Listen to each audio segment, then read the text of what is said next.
నమస్తే welcome to i7 news 700 కోట్లు land scam లో ఇరుక్కున్న జబర్దస్త్ రీతు చౌదరి క్లారిటీ ఇచ్చిన భర్త.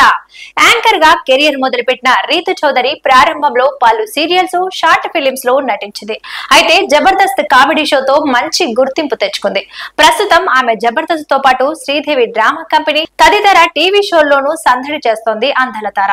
అందంతో పాటు కామెడీ టైమింగ్స్ తో కుర్రకారును కవ్వించే ఈ ముద్దుగుమ్మకు సోషల్ మీడియాలో భారీ ఫ్యాన్ ఫాలోయింగ్ ఉంది.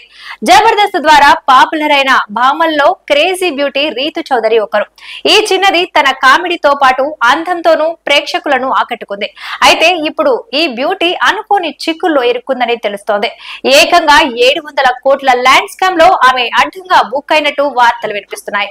ప్రస్తుతం ఈ వార్త సంచలనం సృష్టిస్తోంది. ఆంధ్రప్రదేశ్ కు సంబంధించిన ల్యాండ్ మాఫియాలో రీతు చౌదరి పేరు బయటకు వచ్చిందని టాక్ వినిపిస్తోంది. విజయవాడ ఇబ్రహీంపట్నం కు సంబంధించిన ల్యాండ్ రిజిస్ట్రేషన్ లో ఆమె అడ్డంగా బుక్ అయ్యారని అంటున్నారు. ఇది వెంట న్యూస్ చూస్తూనే ఉండండి i7 న్యూస్.